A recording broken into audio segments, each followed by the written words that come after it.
Hi hello ನಮಸ್ಕಾರ ರೀ ಎಲ್ಲರಿಗೂ. ನಾವು ಹೊಂಟೇವಿ ಇವತ್ತು ತುಂಗಾ ಮತ್ತು ಭದ್ರಾ ನದಿಗಳು ಸೇರಿದ್ದ ಒಂದು ಸ್ಥಳಕ್ಕೆ. ಆ ಸ್ಥಳದ ಹೆಸರು ಏನಂದ್ರೆ ಕೂಡ್ಲಿ ಅಂತ. ನಾ ಇರೋದು ಶಿವಮೊಗ್ಗದಾಗ, ಅದಕ್ಕೆ ನಾನು ಶಿವಮೊಗ್ಗದಿಂದ ಕೂಡ್ಲಿಗೆ ಹೊಂಟಿದ್ದೆ. ಶಿವಮೊಗ್ಗದಿಂದ ಕೂಡ್ಲಿ ಬರೀ 18 ಕಿಲೋಮೀಟರ್. ಶಿವಮೊಗ್ಗದಿಂದ ಹೆಂಗೆ ಹೋಗ್ಬೇಕಂದ್ರೆ ಚಿತ್ರದುರ್ಗದ ಬಸ್ ಹತ್ಬೇಕು. ಆಮೇಲೆ ಹೊಳೆಹೊನ್ನೂರು ಅಂತ ಒಂದು ಊರದ, ಅಲ್ಲಿ ಇಳಿಬೇಕು. ಅಲ್ಲಿ ಇಳಿದ್ಮೇಲೆ ನಿಮಗೆ ಕೂಡ್ಲಿಗೆ ಆಟೋ ಸಿಗ್ತಾವ.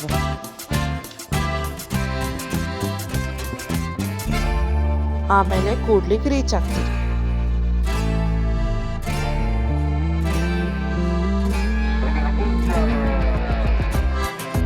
ಇಲ್ಲೇ ಚಿಂತಾಮಣಿ ನರಸಿಂಹಸ್ವಾಮಿಯವರ ದೇವಸ್ಥಾನ ಐತಿ. ಇಲ್ಲೇ ಗುಡಿ ಎಲ್ಲ ಹಳೆ ಕಾಲದ್ದು ಅದಾವ. ನಂಗಂತ್ರ ಭಾಳ ಇಷ್ಟ ಹಳೆ ಕಾಲದ ಗುಡಿಗಳಂದ್ರೆ. ಮಾತ್ರ ಮನ್ಸಿಗದು ಭಾಳ ನೆಮ್ಮದಿ ಸಿಗ್ತೈತಿ. ನೋಡ್ರಿ ಗುಡಿ ಒಳಗೆ ಕೂತ್ರೆ ನೋಡ್ರಿ ಗೌರ್ಮೆಂಟ್ ಅವ್ರು ಎಷ್ಟು ಚಲೋ ಮೇಂಟೈನ್ ಮಾಡ್ಯಾರ. ಕಾಣತೈತಲ್ರಿ, ಅದು ಅರಳಿ ಮರ ಮತ್ತು ಬೇವಿನ ಮರ ಎರಡು ಅಕ್ಕಪಕ್ಕನ ಇರ್ತಾವೆ. ಯಾಕಂದ್ರೆ ಅವಕ್ಕೇನೋ ಮದ್ವೆ ಮಾಡಿರ್ತಾರ ಅನ್ನೋ ನಂಬಿಕೆ ಐತಿ. ಮನಸ್ಫೂರ್ತಿಯಿಂದ ಅವನ್ ಸುತ್ತಿ ಹುಡುಗರು ಒಳ್ಳೆ ಹೆಂಡತಿ, ಹುಡುಗಿಯರು ಒಳ್ಳೆ ಗಂಡ ಸಿಗ್ಲಿ ಅಂತ ಬೇಡ್ಕೊಂಡ್ರೆ ಈಡೇರ್ತೈತಂತ. ಈ ದಾರಿ ಒಳಗೆ ನಿಮ್ಗೆ ತುಂಗಾ ಮತ್ತು ಭದ್ರಾ ನದಿಗಳು ಸಿಗ್ತಾವ. ಇಲ್ಲಿ ನೋಡ್ರಿ, ಎಡಕ್ಕ ಬಲಕ್ಕ ಎರಡು ನದಿಗಳು ಅದಾವ. ಒಂದ್ ಕಡೆ ತುಂಗಾ, ಒಂದ್ ಕಡೆ ಭದ್ರಾ, ಎರಡೂ ಸಂಗಮ ಆಗ್ತಾವ ಇಲ್ಲಿ. ತೆಪ್ಪದಲ್ಲಿ ಬಿಡ್ತಿದ್ರು. ನಾನು ಫಸ್ಟ್ ಟೈಮ್ ಹೋಗ್ತಿರೋದು ತೆಪ್ಪದಲ್ಲಿ. ನಾನು ಮತ್ತು ನನ್ನ ಫ್ರೆಂಡ್ ವಂದನಾ ಹೋಗ್ತಿದ್ವಿ. It was a great experience. ನಮ್ಮ ಜೊತೆನೂ ಇಲ್ಲಿ ಅಂಕಲ್ ಮತ್ತು ಅವ್ರ ಮಕ್ಕಳು, ಅವ್ರ ವೈಫ್ ಕೂಡ ಬಂದಿದ್ದರು. ಸೊ ಅವ್ರಿಗೆ ಹೆಂಗೆ ಅನ್ನಿಸ್ತಿದೆ ಅಂತ ಕೇಳೋಣ ವೀಕ್ಷಕರೇ. ಓಕೆ ಸರ್, ನೀವು ಯಾವ ಊರಿಂದ ಬಂದಿರೋದು? ನಾವು ಈಗ ಶಿವಮೊಗ್ಗದಿಂದ ಬಂದಿದ್ದೀವಿ. ಆ್ಯಕ್ಚುಲಿ ಶಿವಮೊಗ್ಗ ಏನು ಒಂದು ನಮ್ಗೆ 15 ಕಿಲೋಮೀಟ್ರ್ ದೂರ ಅನ್ಸುತ್ತೆ ಅಷ್ಟೇ, 12-15 ಕಿಲೋಮೀಟ್ರು. ಸೊ ಇಲ್ಲಿ ಯಾವಾಗೂ ಬರ್ತಾ ಇರ್ತೀವಿ. ತುಂಬ ನಮಗೆ ಇದು ಪುಣ್ಯ ಸ್ಥಳ. ಇದು ಆ್ಯಕ್ಚುಲಾಗಿ ಹೇಳ್ಬೇಕಂತಂದರೆ ಇದು ತುಂಬ ಫೇಮಸ್ಸು. ಇದು ಪುರಾತನ ಕಾಲದ್ದು ಕೂಡ. ಇಲ್ಲಿ ಇದು ತುಂಗಾ ಮತ್ತು ಭದ್ರಾ ಸಂಗಮ. ಇದು ತುಂಬ ಪವಿತ್ರವಾದ ಸ್ಥಳ. ಇಲ್ಲಿ ಯಾವಾಗಲೂ ನಾವು ಬರ್ತಿರ್ತೇವೆ, ಸ್ನಾನ ಮಾಡಿ ಇಲ್ಲಿ ಧ್ಯಾನಕ್ಕೆ ಕೂತ್ರೆ ಇಲ್ಲಿ ಸಿಗೋ ನೆಮ್ಮದಿನೇ ಬೇರೆ. ಇಲ್ಲಿನ ಅದ್ಭುತವಾದ ಒಂದು ನಮಗೆ ಒಂದು ಮೆಡಿಟೇಷನ್ಸ್ ಇರ್ಬೋದು, ಒಂದು ಮನಸ್ಸಿಗೆ ಒಂದು ಖುಷಿ ಸಿಗುತ್ತೆ. ಸೊ ಅದರಲ್ಲೂ ನಾವು ಯಾವಾಗೂ ಫ್ಯಾಮಿಲಿ ಬರ್ತಿರ್ತೀವಿ. ರಾತ್ರಿ ಬೆಳಗ್ಗೆ ಅಂದರೆ ಬೆಳಗ್ಗೆ ಇಲ್ಲಿ ಬಂದು ಆದರೆ ನಮಗೇನೋ ಒಂದು ಖುಷಿ ಸಿಗುತ್ತೆ. ತುಂಬ ಚೆನ್ನಾಗಿದೆ. ನಾವು ಇಲ್ಲಿ ಇರೋದ್ರಿಂದ ಪುಣ್ಯವಂತರು ಅಂತ ಅಂದ್ಕೊಳ್ತೀವಿ. ತುಂಬ ಜನ ಇಲ್ಲಿ ಬಂದು ಇಲ್ಲಿನ ಒಂದು ಭಕ್ತಿ ಶಕ್ತಿ ಎಲ್ಲವನ್ನು ಪಡ್ಕೋಬೋದು ಹೇಳಲಿಕ್ಕೆ ಇಷ್ಟಪಡ್ತೇನೆ. ಇದು ಎಷ್ಟನೇ ಸಾರಿ ಸರ್ ನೀವು ಬರ್ತಿರೋದು ಈ ಕ್ಷೇತ್ರಕ್ಕೆ? ಚಿಕ್ಕ ವಯಸ್ಸಿಂದನೂ ತುಂಬ ವರ್ಷದಿಂದ ಬರ್ತಾನೆ ಇರ್ತೇವೆ. ಆದರೆ ಈ ತೆಪ್ಪ ಅನ್ನೋದು ಯಾವಾಗಲೂ ನಮ್ಗೆ ಸಿಗೋದಿಲ್ಲ.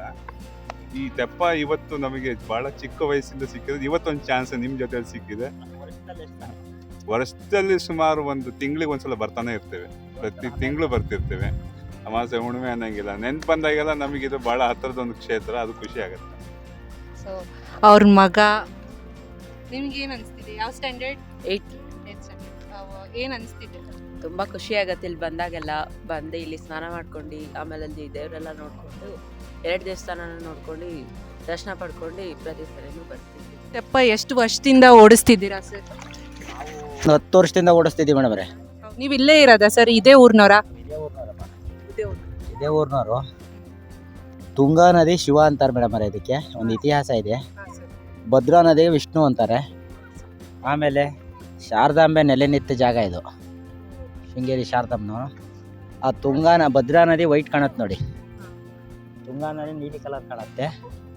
ಆಮೇಲೆ ಗೌರಿ ಬಂಡೆ ಅಂತ ಇದೆ ಇಲ್ಲೊಂದು. 5 ಲಿಂಗಗಳು ಪಂಚಲಿಂಗ ಅಂತ ಒಂದೇ ಕಡೆ ಉದ್ಭವ ಆಗಿದ್ದಾವೆ ಇಲ್ಲಿ ಕ್ಷೇತ್ರದಲ್ಲಿ. ಆಮೇಲೆ ಪುರಾತನ ಹೊಯ್ಸಳರ ಕಾಲದ ದೇವಸ್ಥಾನಗಳು ಇವೆಲ್ಲ, ಭಾಳ ಹಳೆಯ ದೇವಸ್ಥಾನಗಳು. ಇಲ್ಲಿಗೆ ಬಂದರೆ ಒಂದು ಮಾಯಾ, ಒಂದು ಹುಟ್ಟು ಜನ್ಮದಲ್ಲಿ ನಾವೇ ಹುಟ್ಟಿರ್ತೀವಿ, ಹಂಗೆ ಇಲ್ಲಿಗೆ ಬಂದು ಹೋದ್ರೆ ಒಂದು ಗಂಗೆ ತಾಯಿಲಿ ಒತ್ತು ಹುಟ್ಟೋದಂಗೆ ನಾವು ಈ ಕ್ಷೇತ್ರದಲ್ಲಿ ಬಂದು ಒಂದು ಸಂಗಮ ಸ್ಥಾನ ಆಗಲಿ ಮಾಡ್ಬೋದು. ನಾವೆಲ್ಲ ಸಣ್ಣರಿದ್ದಾಳಿಂದನೂ ಹುಟ್ಟು ಬೆಳೆದಿದ್ವಿ ಇದೇ ನೀರಲ್ಲಿ, ಇದೇ ಗಂಗಮ್ಮನ ಮಡ್ನಲ್ಲಿ. ಸೊ ಈಗ ಸರ್ ಇವರು ಹೇಳೋದನ್ನೆಲ್ಲ ಕೇಳಿದರೆ ನಾವು ಇಲ್ಲಿ ಬಂದು ನಾವೇ ಪುಣ್ಯವಂತರು ಅಂತ ಒಂದು ಫೀಲಿಂಗ್ ಬರ್ತಿದೆ. ಸೊ ವೀಕ್ಷಕರೇ, ಏನಿಲ್ಲ, ನೀವು ಕೂಡ ಇಲ್ಲಿ ಬಂದು ನೋಡಿಕೊಂಡು ಇಲ್ಲಿ ತೆಪ್ಪ ನಡೆಸ್ತಿರ್ತಾರೆ ಇವರು, ಬಂದು ನೀವು ಎಕ್ಸ್ಪೀರಿಯನ್ಸ್ನ ಮಾಡಿ ಅಂತ ನಾನು ಹೇಳಕ್ಕೆ ಇಷ್ಟಪಡ್ತೀನಿ. ರಮೇಶ್ ಅಂತ ಸರ್, ಇಲ್ಲೊಂದು ಲಿಂಗು ಇದೆ ನೋಡಿ ಸರ್, ನಿಮ್ಗೆ ತೋರಿಸ್ತೀನಿ. ಇಲ್ಲೇ ನಿಮ್ಮ ಕೆಳಭಾಗದಲ್ಲೇ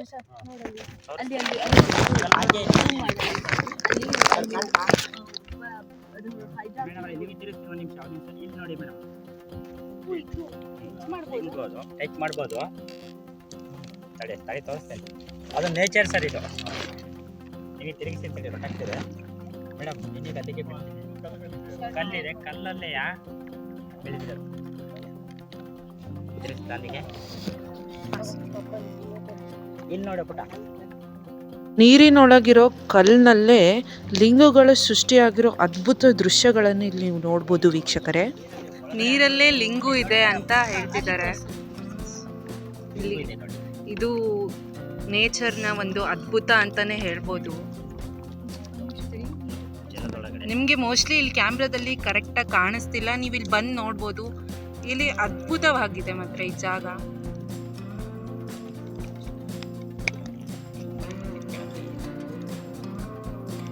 ಒಂದು ಯುದ್ಧ ಆಗುತ್ತೆ. ಈಗ ನೀವು ಹೆಚ್ಚು ನಾವು ಹೆಚ್ಚು ಅಂತ ಯುದ್ಧ ಅಂದ್ರೆ ಒಂದು ಯುದ್ಧ ಅಂದ್ರೆ ಒಂದು ಹಂಗೆ ಒಂದು ಘಟನೆ. ನಿಮ್ಮಂಗೆ ಹೆಣ್ಮಕ್ಳು ಹೆಚ್ಚು ಅಂದಾಗ ಪಾಪ ಕಳಿಯಾಳು ಯಾರು ಮುಟ್ಟಿದ್ರೆ, ನೀವು ಮುಟ್ಟಿದ್ರೆ ಮಡಿ ಅಂತಿರ್ಲಿ ವಿಷಯನ ಬ್ರಾಹ್ಮಣರು ಅಂತ ನೀವು ತಿಳ್ಕೊಳ್ಳಿ. ಮುಟ್ಟಿದ್ರೆ ಮಡಿ ಅಂತೀರಿ, ಮಡಿಯಾದಾಗ ತೊಳೆಯೋರು ಯಾರು? ಈಗ ಬ್ರಾಹ್ಮಣ್ಸ್ ಅವರು, ಇವರು ಪಾರ್ವತಿ ದೇವಿ, ಪಾರ್ವತಿ ಅಲ್ಲ ಗೌರಿ, ಬ್ರಾಹ್ಮಣರ ಮನೆಯವರು. ಬೆಸ್ತಳು ಅಂದರೆ ಮೀನು ಹಿಡಿತಾ ಜೀವನ ಮಾಡ್ತಿರೋ ಗಂಗೆ. ವಿಷ್ಣು ಮೀನಾಗಿದ್ದಾನೆ. ವಿಷ್ಣು ಅಂದರೆ ವಿಷ್ಣುದೇವ ಮೀನಾಗಿದ್ದಾನೆ ಅಂದರೆ ಮಚ್ಚಾಕಾರ, ಮೀನಿನ ಆಕಾರ ಒಂದು, ಅದು ಒಂದು ಇದು ಮೀನಾಗಿ ಮನೆ ಬಂದಿಲ್ಲ. ಬಡತನ ನೋಡ್ತಾ ಗಂಗೆ ಬಡತನ ಅಂದರೆ ಬಡವ್ರ ಮಗಳು, ಗಂಡು ಮಗಳು ಕಾಣ್ತೇನೆ ನೋಡಿದ್ರ. ಇಲ್ಲಿದೆ ನೋಡಿ ನೇಚರಲ್ಲಿ. ಅದು ಬೆಳಕಿಗೆ ಏನಾಗುತ್ತೆ, ನೀರು ಗಲಿ ಗಿಲಿ ಗಿಲಿ ಅಂತಿತ್ತಲ್ಲ, ಸ್ವಲ್ಪ ಕ್ಲಿಯರಾಗಿ ನಿಂತ್ಕೊಂಡು ಆ ಕಡೆ ಮಗ್ಲು ನಿಂತ್ಕೊಂಡು ನೋಡ್ರಿ, ಇದೆಲ್ಲ ಮಡ್ಕಲ್ದ ನೀರು ಕ್ಲಿಯರ್ ಕಟ್ಕೊಳ್ಳೋದು. ಹೇಳೋ ಪ್ರಕಾರ ಶಿವಲಿಂಗ ನೀರಲ್ಲಿ, ಶಿವಲಿಂಗನ ಎದುರುಗಡೆನೇ ನೀವು ಬಸವಣ್ಣನ ನೋಡ್ಬೋದು. ಇದು ನೇಚರ್ನ ಒಂದು ಅದ್ಭುತ ಅಂತಲೇ ಹೇಳ್ಬೋದು. ಇಲ್ಲಿ ಕಾಲ್ ಹತ್ತೋ ಅಷ್ಟು ನೀರಿದೆ ವೀಕ್ಷಕರೇ. ಇದು ನಿಜವಾಗ್ಲೂ ಒಂದು ಅದ್ಭುತ ಜಾಗ.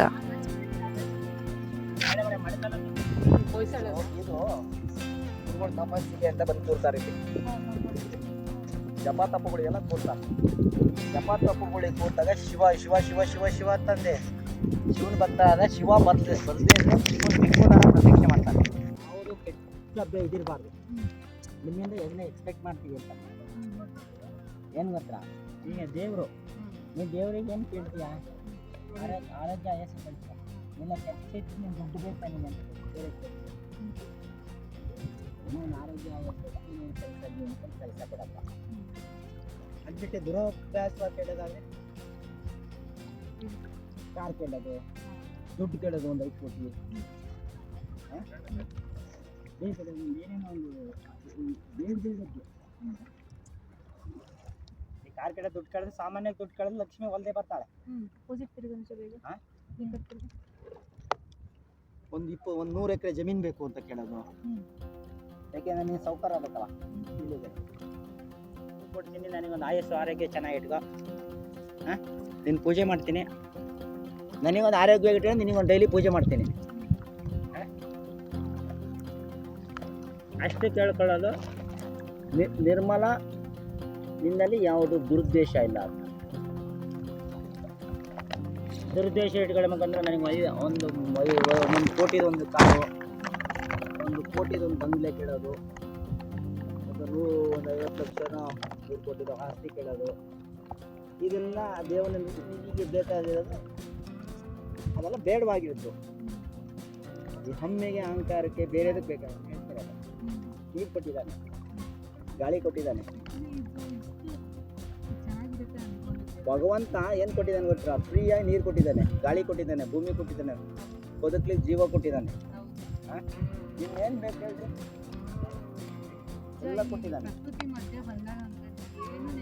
ಏನು ಗೌರಿ ಮತ್ತೆ ಗಂಗೆ ಕೂತು ತಪಸ್ ಮಾಡಿರೋ ಜಾಗ ಅಂತ ಹೇಳಿದ್ರು ಅಂಕಲ್ಲು. ಇಲ್ಲಿ ಇತಿಹಾಸನೇ ಇದೆ.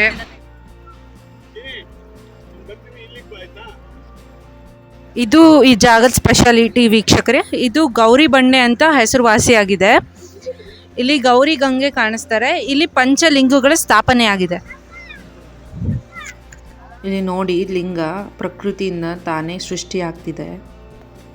ಹೊನ್ನೆಗುಡ್ಡ ಅಂತ ಇದೆ ಭದ್ರಾವತಿ ಹತ್ರ.